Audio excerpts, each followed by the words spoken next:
Well, we want to make sure we get everyone's questions in. So first, I will lay down some of the ground rules of how we're going to handle this. For everyone and anyone who has a question, if you would come up to the microphone, which is to my right, and then start lining up there, we can go ahead and process through any questions you have. But without any other hesitation, let's welcome to the stage Summer Glau.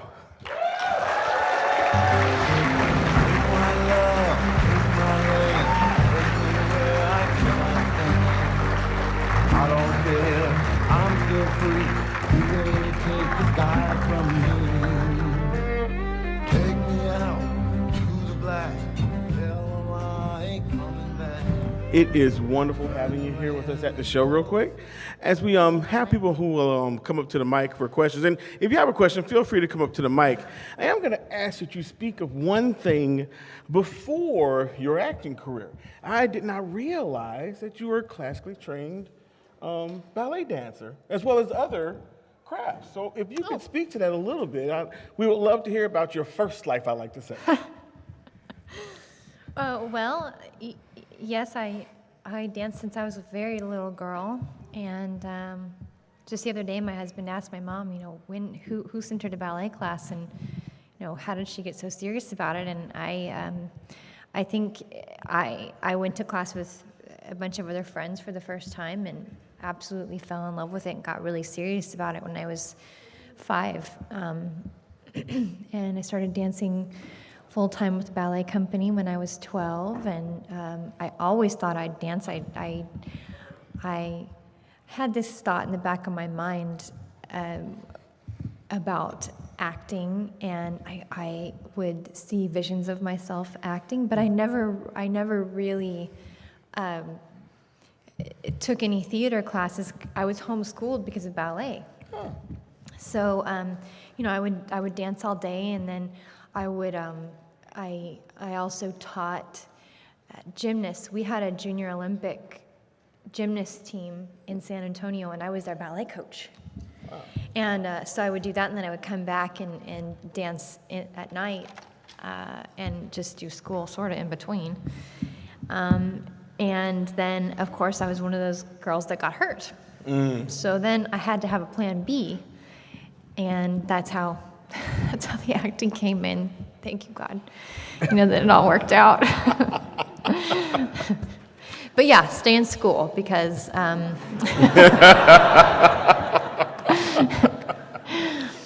Understandable. All right, we have a few people up for questions. If you would, feel free to ask away. Okay, I have to ask about how was it working with Adam Baldwin, because I spent 3 days just peripherally around him, and he's a great guy, but he can be a handful in so many ways. So how was that? Still is, yeah. Yeah. Oh yeah. A tall handful. He is. He was kind of like my set dad, actually. I absolutely loved him, and looked up to him quite a bit, and his wife Amy was sort of a mother figure to me as well. Firefly was my second ever job.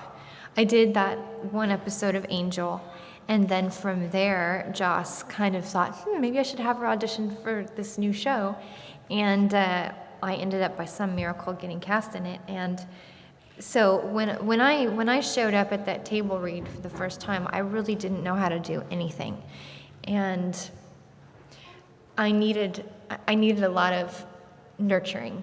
So Adam would, I tell this story all the time, but it's still true, that Adam would say to me, remember this and enjoy this, because it's not always like this.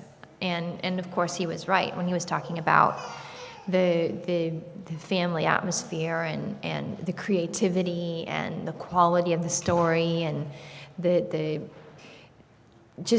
moment to soak it in. And he would have me over for dinners, and I would go out to eat with his family, and I would go to the kids' plays at their high school in Santa Monica, and they were really, really good to me. And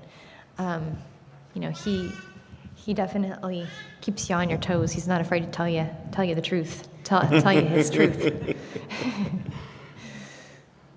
All right.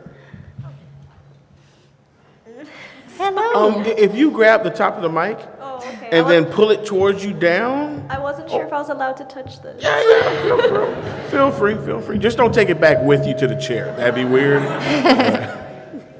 But go ahead. Okay, so hi. I was wondering, because you play like awesome characters, in the Sarah Chronicles, Arrow, and of course, Serenity and Firefly. Which was, which one was your favorite character to portray, like out of all those really big roles? Well, obviously, I love River for a multitude of reasons. First of all, because it was so thrilling and exciting to feel like I miraculously became a legit actress, because I went to LA with no training other than I took a course for public speaking because I was very shy, and being a dancer, I never really had to worry about communicating. I did it through my dancing. And then when I started to think about acting, my mom found this class for me, and it was me and a bunch of adults. I was like 16 at the time, and they were all very shy. And we actually took a class from this theater major from Miami University. She was incredible, and that was the only acting experience I had. So playing River was the most thrilling ride of my life. So in that way, I loved River. But another role that's incredibly special to me and one that was very hard to let go of was Cameron. I played that role for the longest, and I feel like she changed also quite a bit. And I loved the progression and seeing Josh's vision for where to take this story, and then getting to play the Allison part of that character as well was such a feast for an actor. So I love that one. And then another one of my favorites that many of you probably haven't seen is when I got to do I did a Hallmark Christmas movie, and I played a Christmas elf. And I think I would have traded in, my career as Summer Glau to play Christine full time because I love Santa. So. Thank you so much for your question. We're going to just readjust the mic real quick. All right. What's your question? I was wondering what type of combat training do you have to go through for Serenity? Ooh. Good question. I remember when Josh told me that he decided to make River a weapon. He had just had his first baby, and I had come over to hold him for the first time, and he was writing Serenity, and he told me about this vision, and I was like, "Are you sure?" Of course, I didn't say that because you don't question Joss. You just say, "Yes, sir." But after that, he hired this stunt coordinator in the crew, and I went for my first day of fight training. And it was like, I felt like it was my first day at ballet class, and Joss came, and two of the producers came, like my parents, and they were like cheering me on, and I went out onto the floor, and the stunt coordinator said, "I just kind of want to see you move," because they knew I was a ballet dancer. And so they tried out some different movement on me, and from what they told me, and I hope I'm saying this right, because obviously I'm not a real martial artist, I just learned what they taught me. They said it was a combination of wushu, kung fu, and kickboxing. And Chad Stahelski, incredible stunt coordinator, he created the technique for me, and he said that he just wanted to seem like organic movement for me because I was a ballet dancer, and he also wanted to try to create a look that would be believable for a smaller girl to be able to fight these, stunt guys. So, and then the torture began because I had to work on it for 6 months. Joss wanted me to do the fights from start to finish without having to move the camera because he didn't want it to all look like it was setups. So in order to do that, I had to do the fights from beginning to end, and I had to build up my stamina and build up my strength. It's a lot of like fast twitch muscles as opposed to ballet where you hold movements for a long time and everything's very elongated. Instead, when you're doing martial arts, there's a lot of fast twitch, where you strike and you pull back really fast. And it took me months because I was like a noodle, I was very flexible, but I couldn't, pull it in tight, and so I worked for about 6 months all day and learned the fights like choreography, and they actually let me make contact because since he wasn't moving the camera like you normally do for a fight where I could, look like I'm punching you from far away, I had to actually touch the guys. Really? Yeah. Oh. Okay. They loved it. How many times? Yeah. How many times did you actually knock someone clean out? I mean, they might have sat down and cried a little bit, but nobody actually got knocked out. Oh, thank you. Thank you so much. All right, thanks. Did you have a follow-up? You good? Thank you. Thank you so much. Sorry, that was a very long answer. Great answer, though. All right. Hi, so my question is, for your role on Arrow as Isabel Roshev, do you wish that you had gotten more screen time? Because the first episode of the season implied that your character would have a major role in the season when your appearances ended up being rather limited as it went on. When I saw my first episode, and I only watched it because they were screening it at lunch, and I'm just going to tell you all the truth. I was sitting in the trailer with during lunch, and they were screening the first episode in the lunchroom, and I was on the phone with my mom, and this often happens. I'm always talking about my mom made me do it, but my mom said that I needed to go into the lunchroom and watch the episode with my castmates, to be a team player and be a good sport. So I went in and I watched it, and I hated it. I hated what I did, and then I went back to the trailer and I cried a little bit, and I told my mom, "You shouldn't have made me do that." But I was so uncomfortable with this character because it was so different from anything that I'd done before, playing this businesswoman and playing someone confident and elegant and grown up. And I thought, I don't know, I'm not connecting with it yet. I've got to figure out how to really get in there. And then I started to enjoy it more and more, and I was really getting into it. And then they turned her into Ravager, and then I was like, bingo, finally, I can play, I can do this. And then they kept killing me, and finally, you know what happened. But that's the truth about how I felt about that character. Thank you. Thank you. Hi. Hi. I came in a little late, so I don't know if anyone got to ask you about your appearance on The Big Bang Theory. No? No? I was wondering if you had any stories about really awkward interactions with your fans. Okay, are we counting this one right now? I'm just wondering. I love you.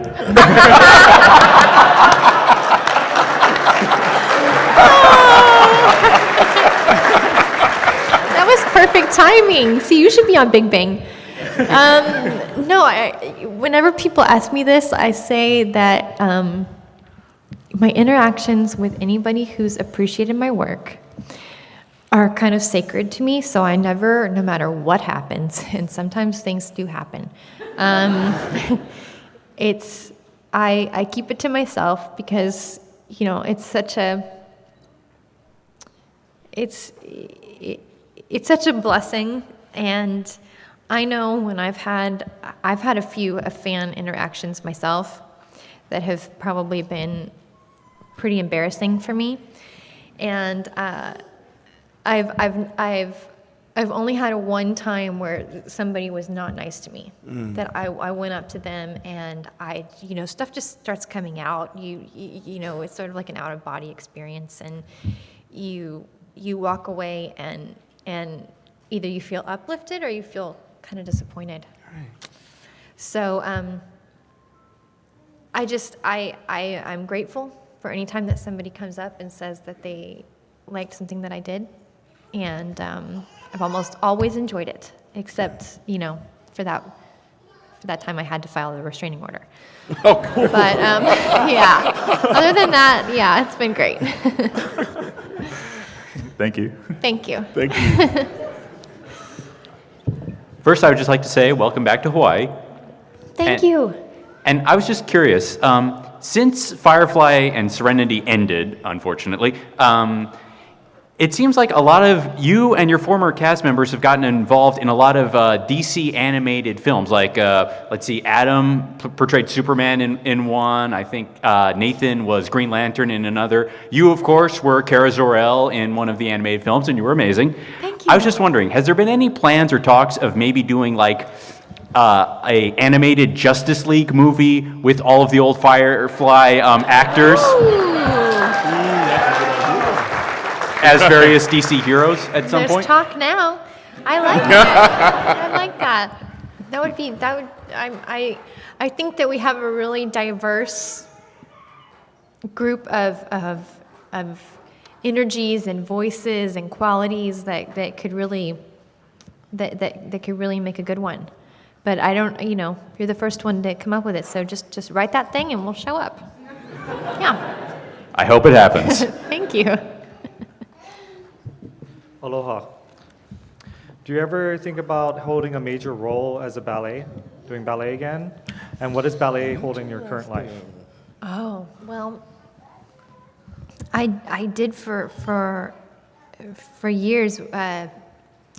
Joss was trying to write a ballet for us to do, and I would have loved to.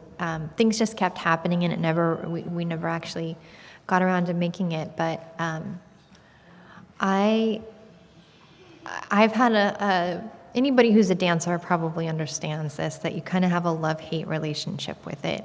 And it's one of the reasons why I chose to transition permanently into acting. Because with ballet, you go into the studio and you stand in front of a mirror all day and you look for your mistakes and you look for your flaws. And it's an addiction, and it's beautiful, and it's transcendent, and there's music, and it's also performance. But you have to be very strong to be able to do it, and you have to be the right kind of person. And for me, there were certain things that I just couldn't get past, and I had certain things about the way my body's built that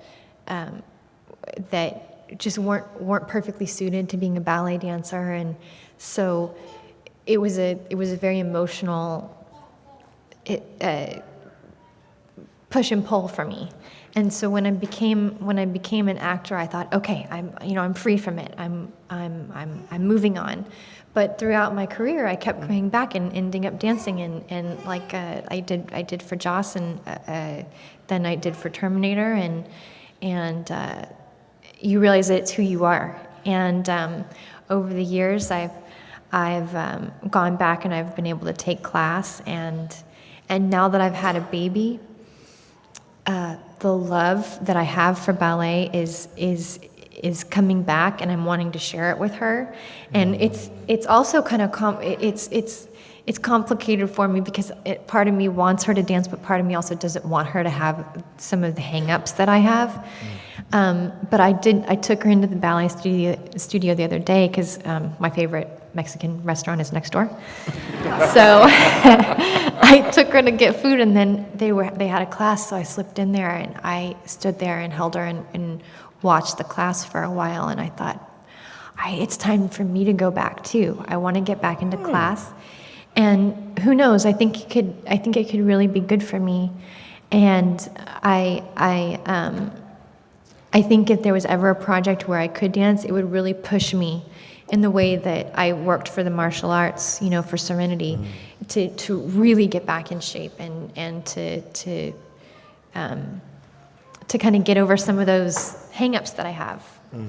So again, I'm going on and on. I'm sorry, but yeah. I was going to have you continue to go on and on because I was curious, because dance for a lot of people is such an important part of their lives. And I know you're speaking of ballet. Were there any other disciplines that you had a passion for or still have a passion for? Okay. Yes, except for jazz class. I remember I would always try to skip out of jazz class, and they would pull me, you know, they would find out on my card that I hadn't shown up, and I would get in trouble, and because I was on scholarship, and so you have to actually attend every class. But I was so geeky that it was embarrassing for me to like try to do the cool moves because I was a ballerina, and but I loved tap, and I also did I did it all. I did modern. I did all different kinds of folk dancing. I did flamenco dancing because I'm from San Antonio, and during the summers I would go dance with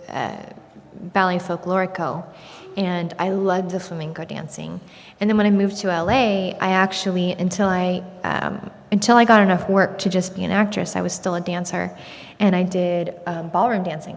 Oh. So I did all the different ballroom dances, and it was sort of like we would get hired to dance at weddings or get hired to dance at corporate events, and so we would waltz with the businessmen or, you know, whatever. And I loved it. It was amazing. It's just I ate potato soup every day for a year until I finally, you know, made some money. So it's hard. It's it's just getting by, but I had a lot of fun. I look back at that time with fondness. All right, we'll let you move to the next question. Thank you for your time. Thank you. Hi, how's it going? One of the questions I had was recently I had found out that you had done a pilot for a series called Lock and Key. Lock and Key. Lock and Key, the pilot, yeah. And I mean, I've read through the series. Joe Hill, great writer. One of the things I was wondering is if you felt kind of typecasted after being put in Firefly. I mean, because you're totally badass. But, Thank you. but I mean, it seems like all the other roles that you've taken on have been like the really like either like subdued and then all of a sudden turns into like the breakout like hero almost. Were there any kind of like roles or any parts that you're kind of like looking at that were kind of a departure from that? Well, you know, you do naturally get typecast in this line of work, and there were times where there were some roles that I didn't take simply because maybe it was too fresh. Maybe I had just done a character like that, and I felt like I needed to move in another direction. But really, when I look back, I don't really feel like I played the same role over and over again, but I do feel that I played some pretty extreme characters. Right. I never really played, like, I didn't get cast on the OC or, you know, like, I never played, I never played a high school girl or you know, the girlfriend. I haven't been cast in a romantic comedy like I might enjoy, but I felt really blessed to get to have some exciting, complicated, unusual, quirky roles, and so in that way, maybe I've done that over and over, but you know, I do it. I think I follow.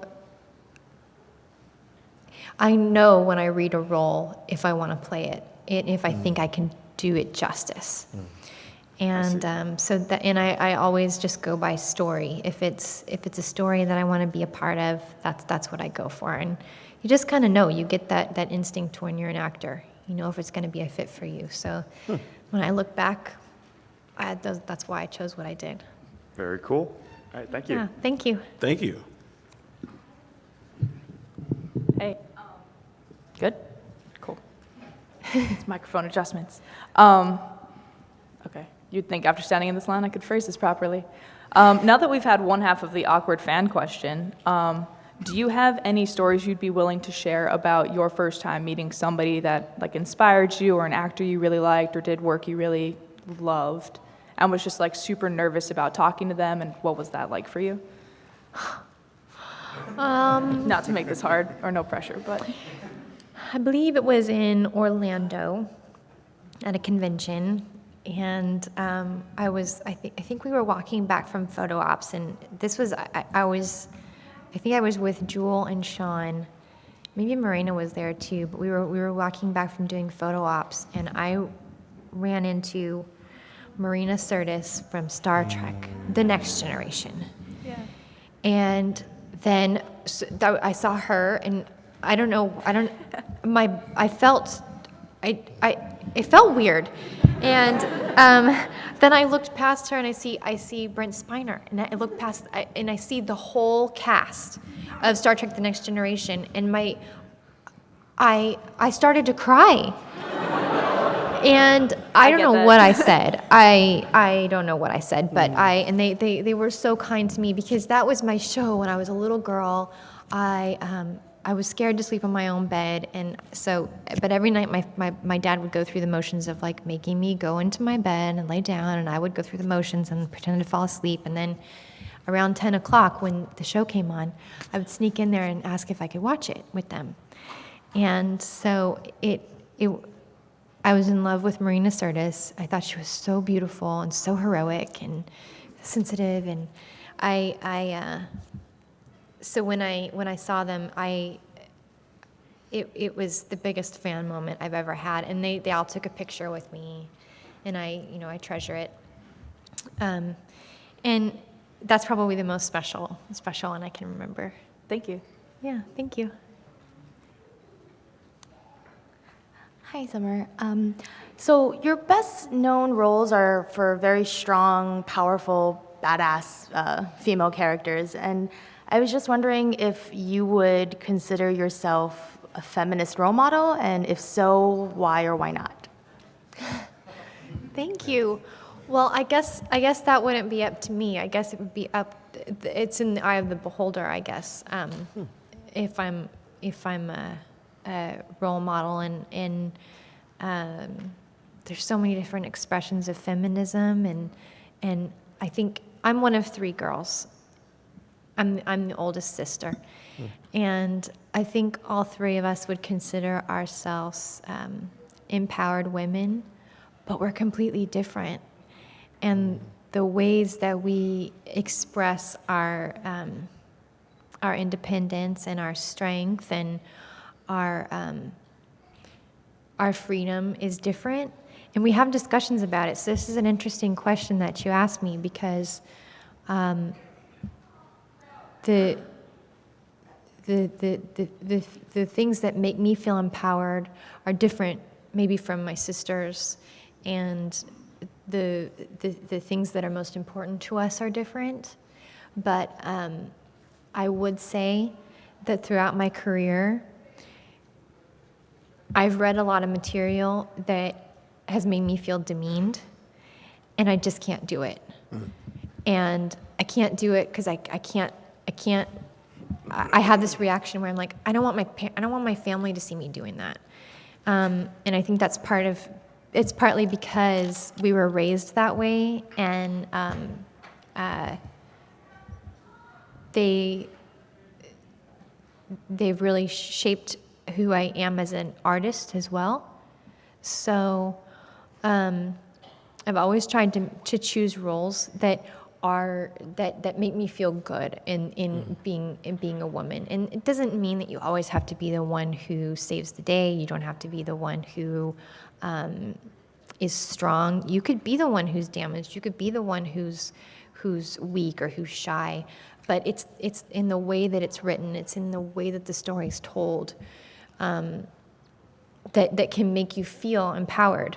I guess, does that make sense? I don't know if that I makes think sense. you really are. I think you're hitting exactly what she's asking. But you know, Yeah. there's some films where the girl just feels like she's the accessory, or she feels like she's the B plot, or, you know, that's when you're not being empowered, I think. And when you're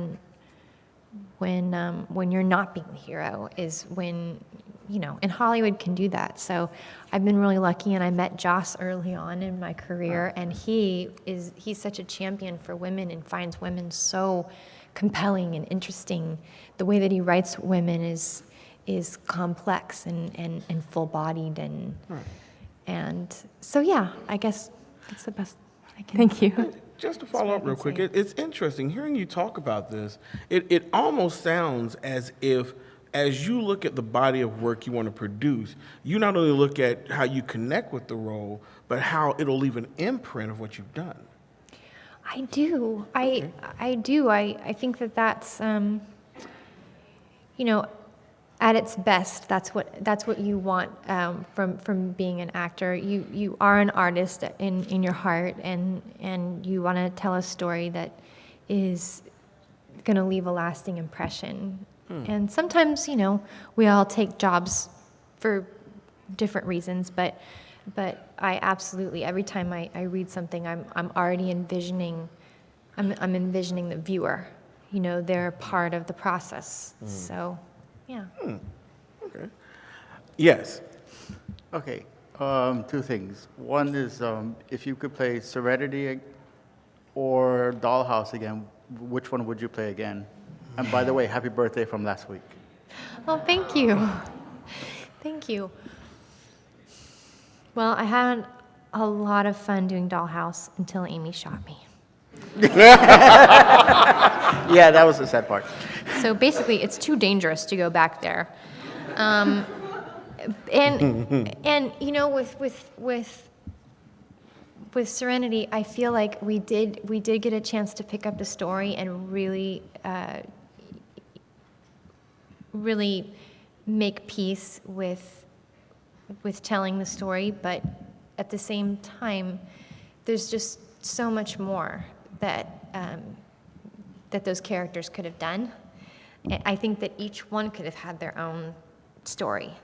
And that's just the way they were written. They're really, really well written, and so I'd love to go back and see what's happening next with River and the crew. Hopefully we get lucky. I hope so too. Thank you. Thank you. Hi, aloha. I'm a big Hawaii Five-0 fan, and I saw that episode that you were in season 3.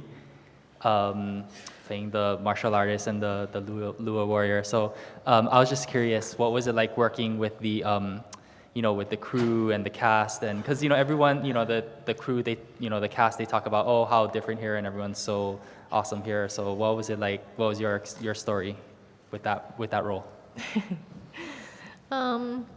I actually married someone on the crew.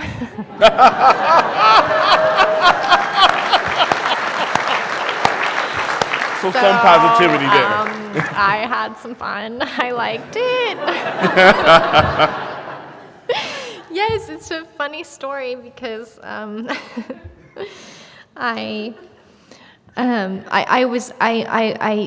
was sent the script, but it was over the Christmas holiday, and I saw that they wanted the character to do martial arts. And again, I was standing in the kitchen with my mom, and I was like, Mama, I just don't want to go do this because they want martial arts, and I haven't had enough time to train, and it's all happening too fast. And she was like, come on, Summer, it's Hawaii, and you might meet somebody. And I was like, oh, that's just ridiculous. Don't say that, Mama. And so then I showed up for my first day of work, and my husband was there working, and he's the one who, they drive you to set, and he opened the door for me, and I looked at him, and he looked at me, and I was like, and it's magical. We got engaged 3 months after we met, and now we have a baby, and he moved to LA because we did long distance for a while, and then he ended up moving, And now this is our first time back with our baby. And we brought the whole family, so Nice. this has been a magical place for me. Yeah. Oh, and then also, you talked about ballet. What's your martial arts training? Because yeah, you were a badass in that episode. So. Oh, thank you. I tried. My That was a great scene. Yeah. My stunt double for that episode was a stunt double that I worked with a lot in LA, Tree, and she was awesome. We had so much fun. I did not get to train for very long at all to do, like I said, it was really fast because with episodic you don't have much time to train at all. And then I broke my toe in rehearsal. So yeah, I had to do the fights with the broken toe, and I don't really know. For that one, I really didn't get to train much. I just had to kind of rely on my muscle memory and adrenaline. But like I said before, I believe in, if you're a martial artist, forgive me because I don't know for sure if I'm getting this right, but when I trained for Serenity, I did wushu, kung fu, and kickboxing. And I remember, if I remember correctly, the wushu was the hardest for me because I remember just having to do a lot of spinning and lunging to the ground and then spinning back up and kicking. It was a lot of ups and downs, and I had to really, really work on my lower body strength. And what was easiest for me was the sword work because I felt like the most like ballet. That's what Thank I you. know about it. Yeah, thank you. We're at our 5-minute mark, so we can have just one question from each person, and we'll try to get you through. What's the most uncomfortable costume you've had to wear in your career so far? Ravager. Those they weren't leather, they were pleather. They were pleather pants, and they were so tight that Val, my husband, was visiting. I would have to get them most of the way on, and then he would have to lift me up off the ground and like shimmy me into them until I fell all the way in. And then I had to put suspenders on like this to keep them up. And then it had the whole vest and the whole thing, and then the headpiece, you'd have to shimmy that on. And I would just take aspirins as I was working so that at the end of the night my headache wouldn't be too bad. But it worked for the character because when I put it on, I automatically was like, don't talk to me. Hi, you're a really big inspiration for me growing up, and you inspired me to dance, and I really appreciate that, and I loved you in everything you've ever done. But this is a dance-related question. What's your favorite ballet?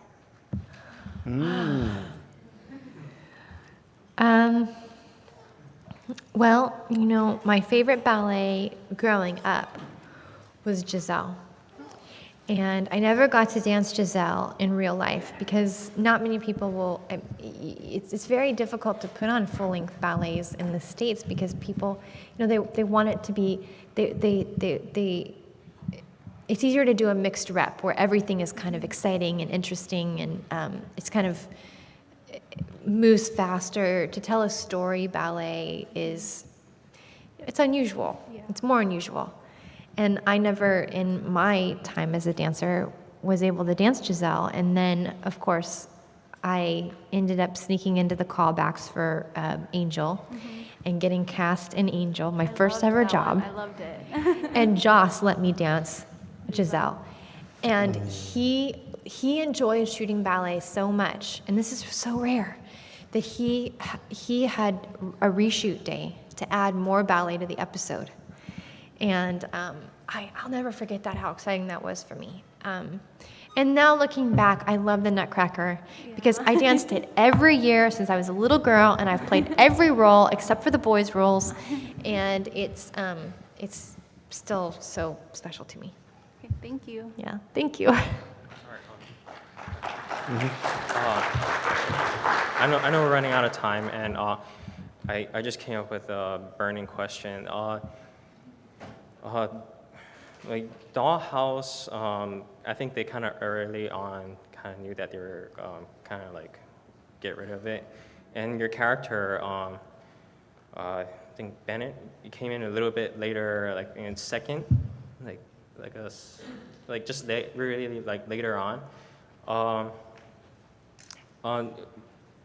Was your character intended to be in the series to begin with, or they just wrote it in, like for you, or were you already casted for it? Can you tell me a little bit about that, your character? I'm not positive about that. I don't know. With Joss, I think that he does. He does have a vision for where he wants the story to go.